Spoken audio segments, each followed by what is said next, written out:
Bienvenidos al rincón donde la oscuridad susurra. Historias de brujas, rituales y secretos que no deberían contarse. Si te atreves a escuchar, dale like, suscríbete y acompáñanos en cada relato. Hay cosas que uno no debería ver.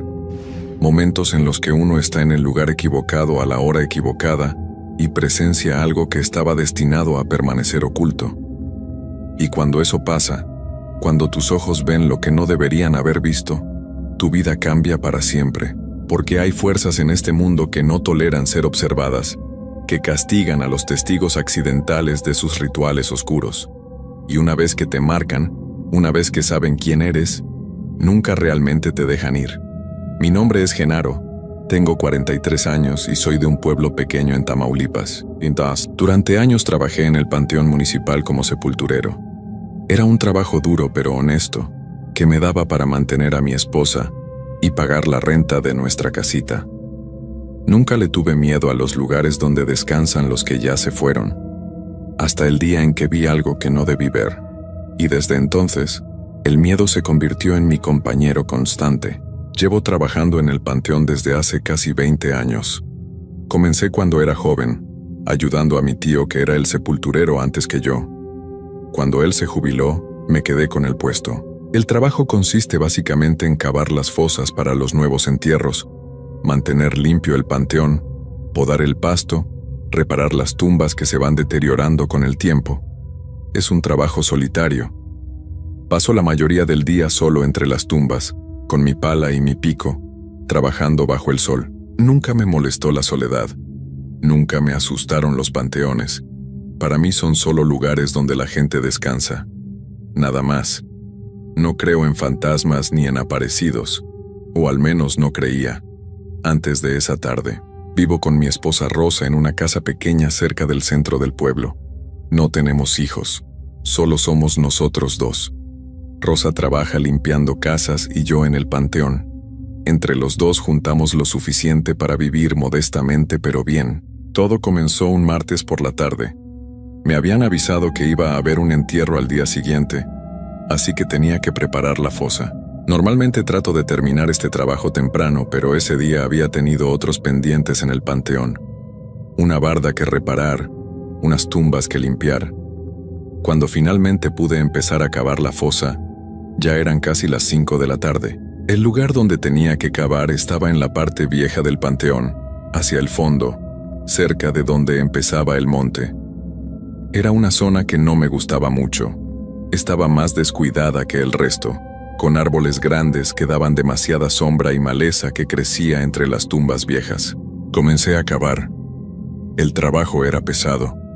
La tierra estaba dura y llena de piedras.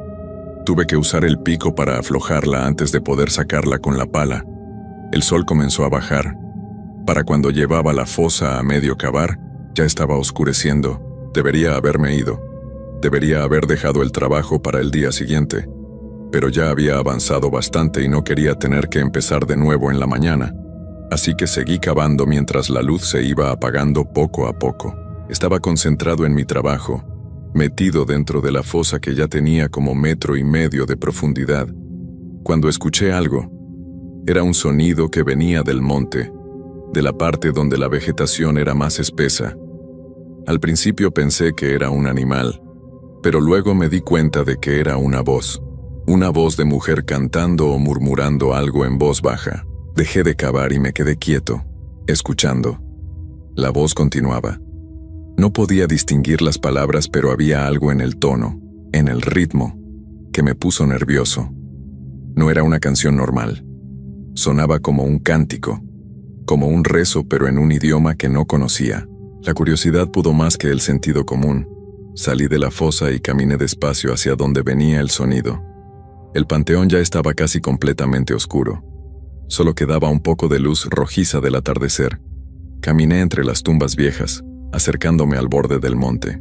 Y entonces la vi. Había una mujer en un claro pequeño justo donde terminaba el panteón y empezaba el monte. Estaba arrodillada en el suelo, rodeada de velas negras que formaban un círculo. Frente a ella había algo en el suelo. Parecían huesos. Huesos de animales dispuestos en un patrón específico. La mujer vestía de negro. Todo negro. un vestido largo que arrastraba por el suelo. Su cabello era blanco, muy largo, suelto cayéndole por la espalda.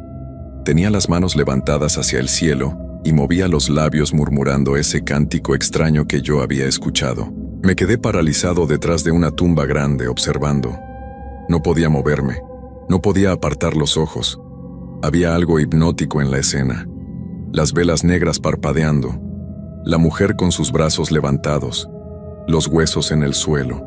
No sé cuánto tiempo me quedé ahí mirando. Pudo haber sido 1 minuto o 10 minutos, pero entonces la mujer se detuvo, dejó de cantar, bajó los brazos lentamente y giró la cabeza hacia mí.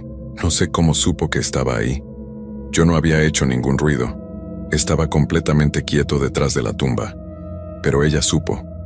Giró la cabeza en mi dirección exacta y me miró. Sus ojos brillaban en la oscuridad. No era un brillo normal.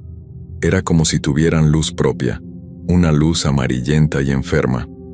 Me miraba fijamente y podía sentir el peso de esa mirada. Podía sentir que me estaba estudiando, grabando mi rostro en su memoria, y entonces sonrió. Fue una sonrisa horrible, demasiado amplia, mostrando dientes que parecían demasiado afilados en la poca luz que quedaba. El terror me invadió completamente. Salí corriendo de ahí. Corrí entre las tumbas sin importarme golpearme o caer. Solo quería alejarme. Salí del panteón. Dejé mis herramientas ahí. Dejé todo. Corrí por las calles del pueblo hasta llegar a mi casa. Cuando entré, Rosa se asustó al verme. Estaba pálido, sudando, temblando. Le dije que me había sentido mal, que había tenido un mareo. No le conté la verdad. No sabía cómo explicarle lo que había visto. Esa noche no pude dormir. Cada vez que cerraba los ojos veía a esa mujer arrodillada entre las velas negras. Veía esos ojos brillantes mirándome. Esa sonrisa horrible. Al día siguiente volví al panteón. Tenía que terminar la fosa para el entierro. Fui directo al lugar donde había visto a la mujer. No quedaba ningún rastro. No había velas. No había huesos. No había señales de que alguien hubiera estado ahí. Solo tierra y maleza como siempre. Terminé de cavar la fosa rápidamente. Durante todo el día me sentí observado, como si algo me estuviera vigilando desde el monte. Pero cada vez que miraba hacia allá, no veía nada. El entierro se realizó sin problemas. Cuando todos se fueron, llené la fosa y me fui a casa temprano. No quería quedarme ahí cuando comenzara a oscurecer. Los primeros días después de eso fueron normales. Trabajaba en el panteón durante el día. Volvía a casa por las tardes. Cenaba con Rosa y me iba a dormir. Todo parecía haber vuelto a la normalidad, pero entonces comenzaron los ruidos. La primera noche que los escuché fue como una semana después de haber visto a la mujer. Estaba acostado en la cama, casi dormido, cuando escuché algo. Venía de la sala. Era como si algo se hubiera caído. Un golpe seco. Me levanté y fui a revisar. En el piso estaba un jarrón que Rosa tenía en una repisa. Había caído y se había roto. Pero la repisa no estaba cerca del borde. El jarrón estaba bien colocado en el centro. No había forma de que se cayera solo. Rosa se despertó con el ruido. Le dije que probablemente habíamos tenido un temblor pequeño y que eso había tirado el jarrón. Ella aceptó la explicación aunque se veía un poco dudosa. Limpiamos los pedazos y volvimos a la cama. Pero al día siguiente pasó de nuevo. Esta vez fueron unos platos que estaban en la cocina. Los encontramos rotos en el piso por la mañana. Y esa noche, un espejo que colgaba en la pared del pasillo se cayó y se rompió. Rosa comenzó a preocuparse. Me decía que algo andaba mal en la casa, que tal vez había algún problema con los cimientos que hacía que las cosas vibraran y se cayeran. Yo no sabía qué decirle. No podía contarle sobre la mujer que había visto en el panteón. No podía decirle que sospechaba que esto tenía que ver con eso. Luego comenzaron los ruidos en el techo. Nuestra casa tiene techo de lámina. Por las noches empezamos a escuchar rasguños, como si algo con garras estuviera caminando sobre el metal. El sonido era inconfundible. Pasos lentos arrastrándose sobre la lámina, y de vez en cuando, rasguños, como si estuviera tratando de abrir un agujero para entrar. Rosa estaba aterrorizada. Me pedía que saliera a revisar qué era. Yo salía con una linterna, pero nunca veía nada en el techo, solo el metal vacío brillando bajo la luz de la luna. Pero en cuanto volvía a entrar, los ruidos comenzaban de nuevo. Los vecinos también comenzaron a escucharlos. Don Jacinto, que vivía en la casa de al lado, me preguntó si teníamos problemas con mapaches o tlacuaches. Le dije que no sabía qué era, pero que estaba tratando de solucionarlo. Las noches se volvieron un infierno. Los objetos seguían cayéndose solos. Los ruidos en el techo se hacían cada vez más fuertes y frecuentes. Y comenzamos a escuchar otras cosas. Golpes en las paredes, puertas que se abrían solas. El sonido de pasos dentro de la casa cuando ambos estábamos acostados en la cama. Rosa no podía dormir. Yo tampoco. Estábamos agotados, con los nervios destrozados, saltando con cada ruido. Y entonces la vi. Era una madrugada. Debían ser como las 3 de la mañana. Los ruidos en el techo habían sido particularmente fuertes esa noche. Yo estaba acostado, despierto, mirando el techo, cuando sentí la necesidad de ir al baño. Me levanté y salí de la habitación. Para llegar al baño tenía que pasar por la sala. Había una ventana que daba al patio de enfrente. Mientras caminaba, miré por esa ventana y la vi afuera. La misma mujer del panteón, vestida de negro con ese cabello blanco largo, estaba parada en medio de la calle, frente a mi casa, mirando directamente hacia la ventana, hacia mí. Me quedé congelado. Nuestros ojos se encontraron y ella sonrió. La misma sonrisa horrible que había visto en el panteón.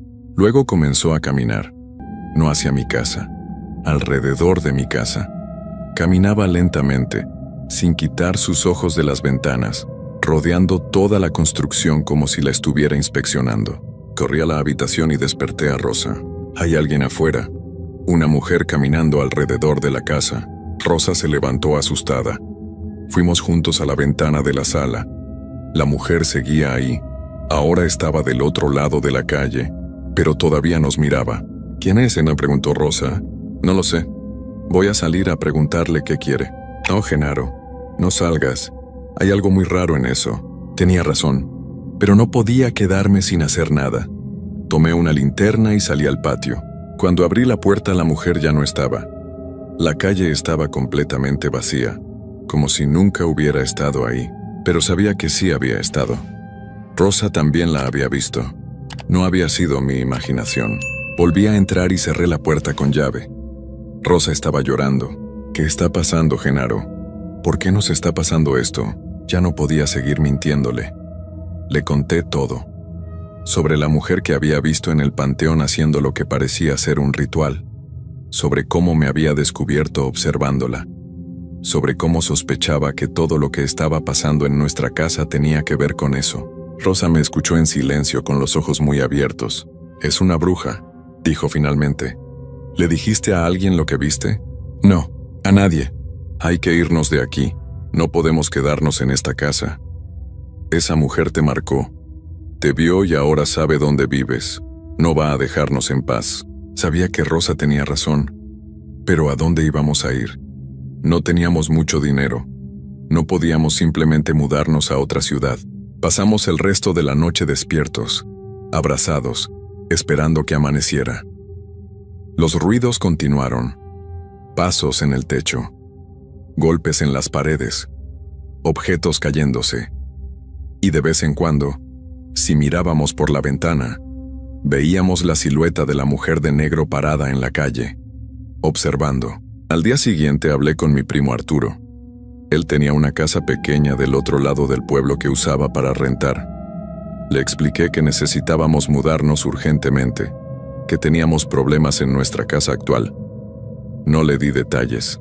Él aceptó rentárnosla a un precio que podíamos pagar. En 2 días hicimos la mudanza. Empacamos lo poco que teníamos y nos fuimos. No le dijimos a nadie exactamente por qué nos íbamos, solo que necesitábamos un cambio. La nueva casa estaba en la otra orilla del pueblo, a casi 3 kilómetros de distancia de donde vivíamos antes. Era más pequeña, pero nos sirvió. Lo importante era alejarnos de ese lugar. Las primeras noches en la casa nueva fueron tranquilas. No hubo ruidos extraños. No cayeron objetos. No vimos a la mujer de negro rondando afuera. Comenzamos a pensar que tal vez habíamos logrado escapar, que al mudarnos tan lejos, habíamos roto la conexión con esa cosa que nos perseguía. Pasó una semana, luego 2. Todo parecía normal. Rosa comenzó a sonreír de nuevo. Yo empecé a dormir mejor. Volvimos a nuestras rutinas normales. Pero entonces, una noche, escuché los rasguños. Eran inconfundibles. El mismo sonido que habíamos escuchado en nuestra casa anterior. Garras raspando el metal del techo. Pasos lentos caminando sobre la lámina. Me levanté de la cama con el corazón latiéndome fuerte. Rosa también lo había escuchado. Nos miramos en la oscuridad, con los ojos llenos de terror. «Nos encontró», susurró ella. Fui a la ventana y miré hacia afuera, y ahí estaba. La mujer de negro parada en la calle mirando hacia nuestra nueva casa.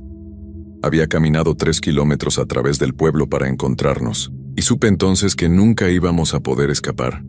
Que no importaba a dónde nos mudáramos, cuánto nos alejáramos. Esa cosa me había marcado cuando la vi haciendo su ritual en el panteón, y ahora me perseguiría para siempre. Los ruidos comenzaron de nuevo. Objetos cayéndose. Pasos en el techo. Golpes en las paredes. La mujer rondando afuera de la casa todas las noches. Rosa llora constantemente. Ya no puede dormir. Está perdiendo peso. Tiene ojeras profundas. El terror constante la está consumiendo. Yo también estoy al límite.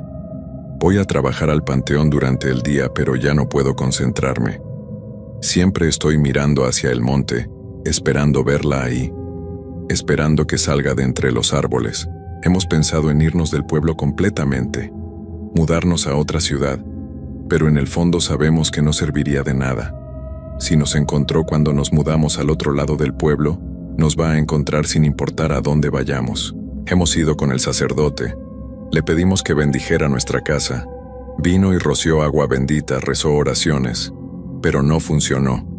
Los ruidos continuaron esa misma noche. Fuimos con una curandera del pueblo. Nos dio hierbas para colgar en las puertas, piedras para poner en las esquinas, oraciones para rezar. Hicimos todo lo que nos dijo, pero tampoco funcionó, porque lo que nos persigue es más fuerte que cualquier protección. Es algo antiguo, algo poderoso, algo que no va a detenerse. Ahora vivimos en un estado constante de terror. Cada noche es una pesadilla. Cada ruido nos hace saltar. Cada sombra nos asusta. Y todas las noches, cuando miro por la ventana, ahí está ella, la mujer de negro, parada en la calle, mirando, esperando. No sé qué quiere exactamente. No sé qué planea hacer, solo sé que me marcó. Que me vio cuando no debí verla.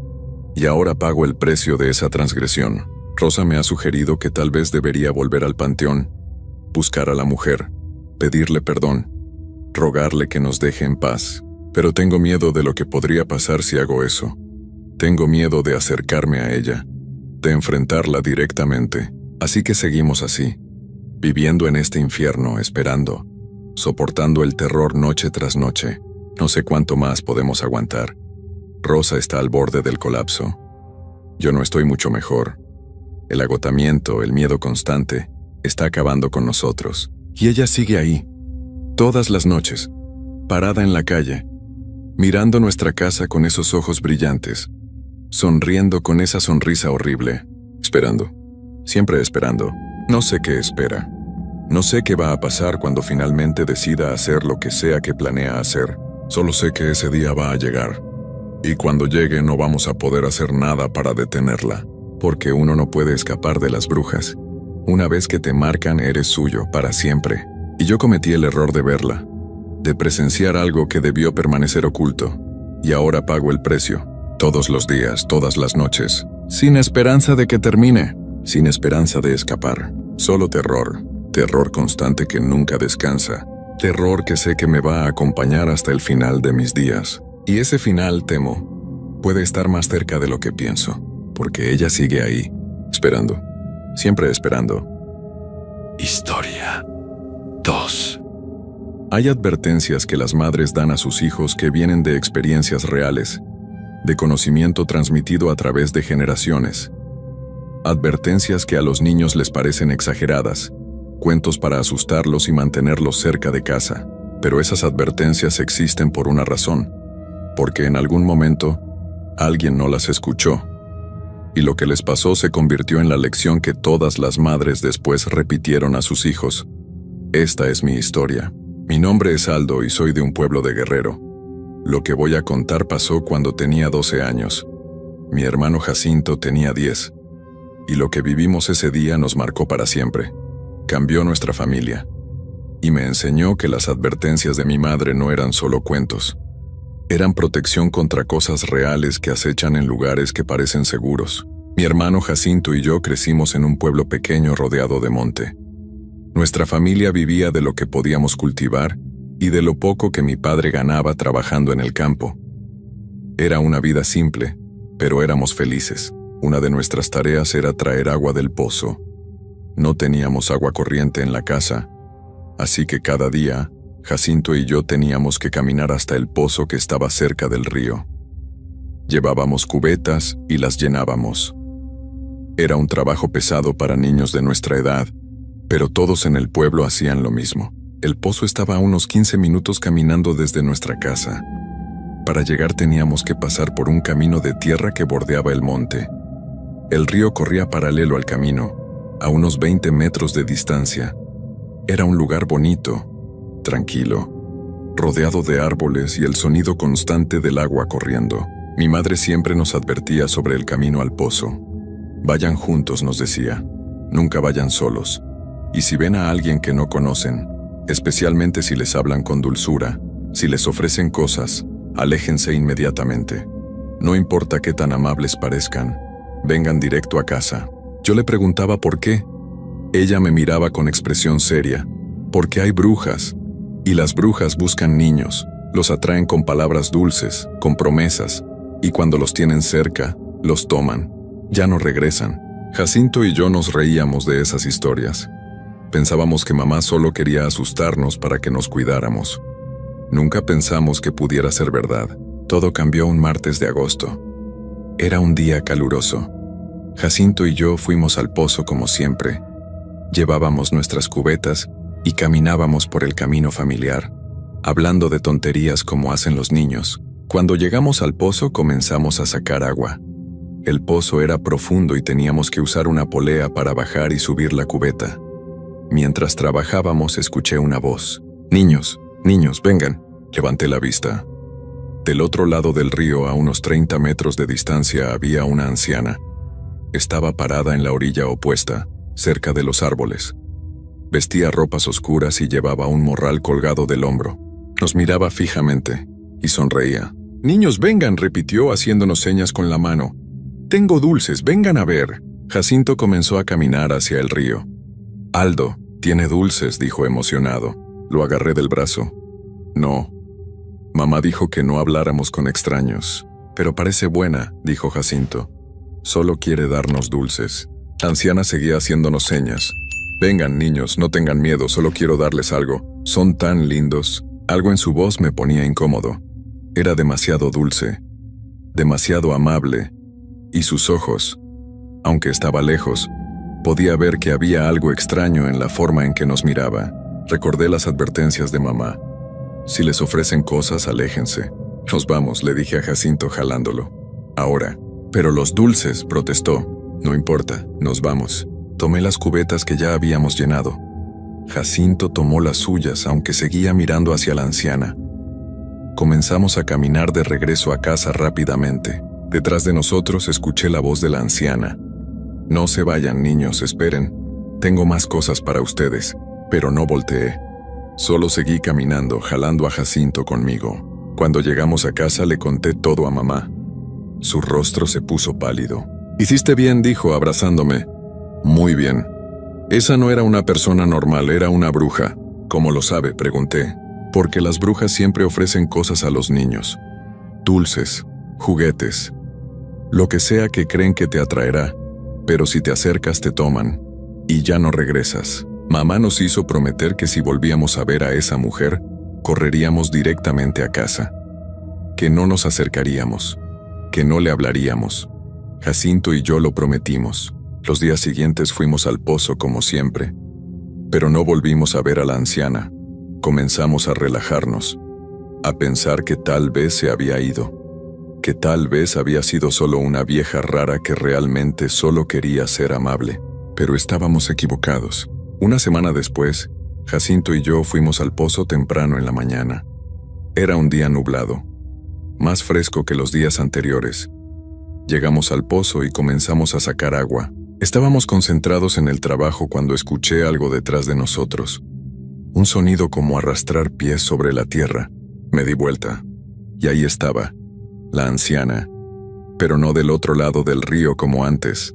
Estaba ahí, a solo unos metros de nosotros, de nuestro lado del río, y se veía diferente, muy diferente. Su ropa estaba sucia y rasgada, su cabello gris colgaba en mechones enmarañados, su piel era grisácea, pero lo peor eran sus ojos. No tenían pupilas, eran completamente blancos, como si estuvieran cubiertos por una película lechosa, pero sabía que nos veía. Podía sentir su mirada clavada en nosotros, y sonreía.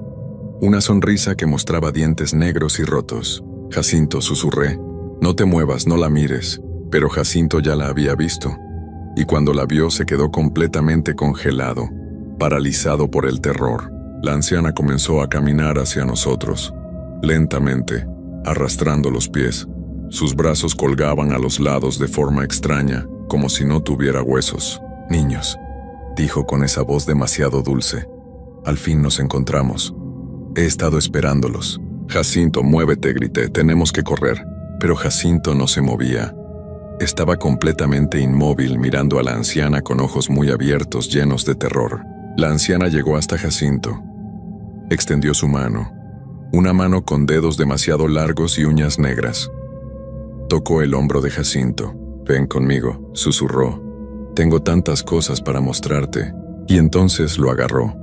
Sus dedos se clavaron en el hombro de Jacinto con fuerza y comenzó a arrastrarlo. Jacinto finalmente reaccionó. Comenzó a gritar, a tratar de soltarse, pero la fuerza de la anciana era imposible. A pesar de su apariencia frágil, lo arrastraba como si no pesara nada. Lo arrastraba hacia el monte, hacia los árboles densos donde nadie podría verlos. Suelta a mi hermano, grité lanzándome hacia ellos. Agarré el brazo de Jacinto y jalé con todas mis fuerzas, pero la anciana era demasiado fuerte. Seguía arrastrándolo. Sus ojos blancos me miraron y su sonrisa se hizo más grande. Es mío, dijo, lo vi primero, es mío. Jalaba y jalaba, pero no podía detenerla. Jacinto gritaba mi nombre. Aldo, ayúdame, por favor. Y entonces escuché otra voz. Una voz que reconocí inmediatamente. Suéltalo. Era mamá. Había venido al pozo buscándonos. Cuando vio lo que estaba pasando, corrió hacia nosotros. La anciana volteó hacia mamá. Sus ojos blancos la miraron. Por un momento las dos mujeres se miraron fijamente, y entonces la anciana soltó a Jacinto. Lo dejó caer al suelo.